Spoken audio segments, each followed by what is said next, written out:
아침 묵상 하나님 장 시작하도록 하겠습니다. 먼저 기도하시겠습니다. 하나님, 오늘도 감사드립니다. 이 고난 주간에 우리를 인도하시고 보호해 주시며 혹 저희가 실수하거나 어려움에 빠지더라도 늘 언제나 항상 함께 계시고 지켜주심에 감사드립니다. 오늘도 주님의 사랑과 은혜를 우리가 깨닫고 느낄 수 있도록 우리에게 함께 하시고 힘주시고 또 주님의 뜻을 이루는 데 헌신할 수 있도록 주님의 마음을 내려주시기를 원합니다. 저희가 오늘 마주하는 이 삶의 현장들 가운데 시험과 어려움에서 항상 주님과 함께함으로 승리할 수 있도록 또 모든 고난과 시련을 이겨낼 수 있는 힘을 허락하여 주시옵소서. 오늘도 그 주님의 사랑과 배려로 서로 돕고 위로할 수 있는 사람으로 살아가기 원합니다. 화평케 하는 자로 살아가기 원하고 우리 구주 예수 그리스도 이름으로 기도드리옵나이다. 아멘. 오늘 함께 하실 말씀은 사무엘상 22장입니다. 1절과 2절의 말씀을 보시도록 하겠습니다. 그러므로 다윗이 그곳을 떠나 아둘람 굴로 도망하매 그의 형제 아버지의 온 집이 듣고 그리로 내려가서 그에게 이르렀고 환난당한 모든 자와 빚진 모든 자와 마음이 원통한 자가 다 그에게로 모였고 그는 그들의 우두머리가 되었는데 그와 함께 한 자가 400명 가량이었더라. 아멘. 지난 21장에서 다윗은 하나님을 의지하기보다 자신의 명철로 블레셋으로 피하였다가 이제 22장에서는 이제 블레셋 접경에 위치한 아둘람 굴로 피난처를 잡습니다. 그런데 이곳에서 특별한 일을 경험하게 됩니다.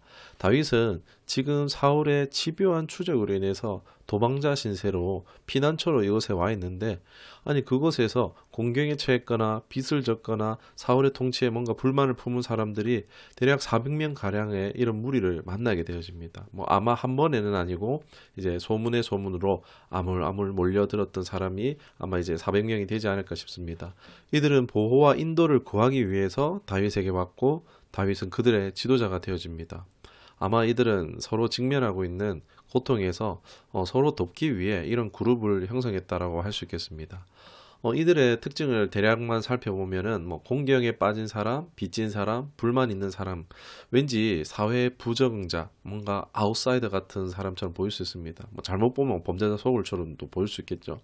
그런데 정말 그런가 싶어서 보이기도 하지만은 그러나 이들은 앞으로 다윗이 어려움을 당할 때에 도망하거나 하지 않고 다윗을 지지하고 다윗에게 충성하며 목숨을 걸고 싸우는 장면들이 뒤에서 등장하게 됩니다.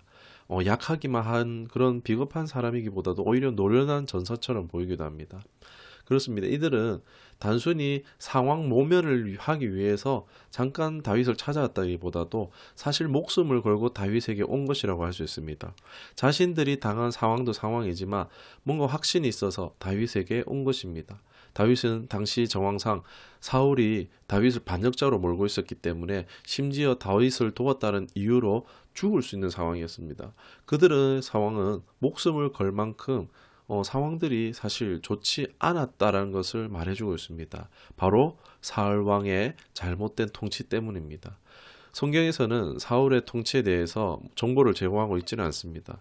그러나 이 아둘람 굴로 모여든 사람들이 사울 왕의 통치에 대한 문제를 보여주는 명백한 증거라고 할 수가 있습니다.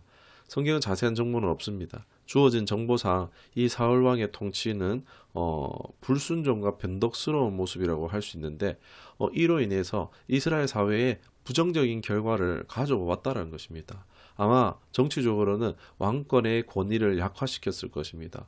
이스라엘은 이제 막 시작한 왕정 국가였습니다. 이제 대리 통치기도 하지만 아직 이웃 국가와의 끊임없는 갈등을 겪고 있고 아직 미해결된 이스라엘 내부의 도전들을 겪고 있었을 것입니다. 사울이 처음 반짝 인기를 끌었을지는 모르겠지만은 안정적이거나 효과적인 정부를 수립하거나 국가적 연합을 이끌어내거나 유지하지 못했고 그 피해는 고스란히 백성들의 몫이 되었다고 할 수 있겠습니다. 여러분 경제적으로는 어떨까요? 당시 가나안에 정착한 이스라엘에게 농업이 경제의 중추가 되었을 것입니다. 그런데 빚진 자들이 있다라는 것은요. 당시 농업이 잘 되지 않았고 먹고 살고자 빚을 지게 된 것입니다. 생산에 문제가 있었을 수도 있고 상인들의 상업에도 뭔가 불합리한 문제들이 있었다라고 볼 수밖에 없습니다. 통제가 되지 않았던 거죠. 정의로운 통제나 제재가 이루어지지 않았고 백성들 사이에 끊임없이 빈곤이 증가했고 생활 수준은 바닥을 쳤을 것이다 라고 할 수 있겠습니다.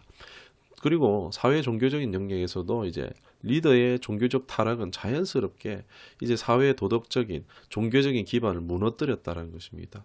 이 부분이 어쩌면 가장 큰 문제였을 것입니다. 왕이 있으나 마나한 게 아니라 없는 게 더 나은 상황이 되었다라고 생각해 볼 수밖에 없습니다.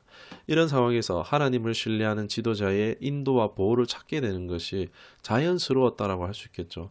당시 다윗은 사울 다음으로 사무엘에게 기름 부음을 받은 자였고 전투에도 능하며 하나님에 대한 믿음, 순종, 헌신으로 유명했습니다.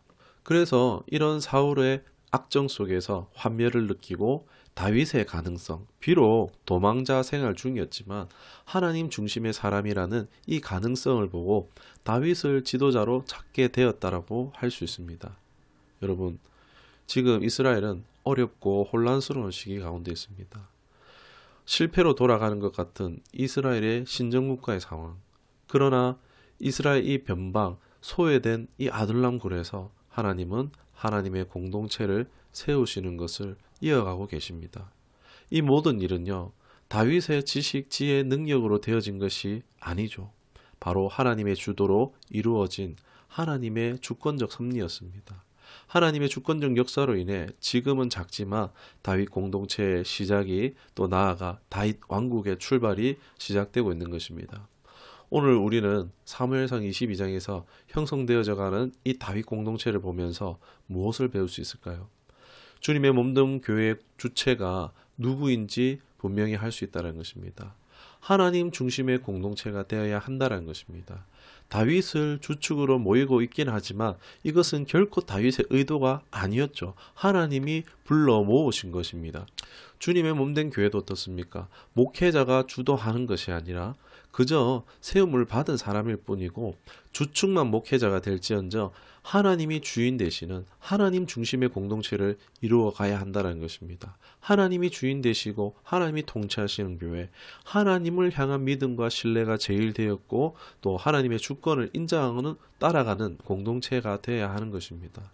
오늘 우리의 삶의 현장에도 많은 어려움들이 있죠. 교회에 대한 도전과 위협들이 이 시대에 있습니다. 그 가운데 하나님은요, 계속 하나님의 몸된 공동체를 세워가고 계시는 줄 믿습니다.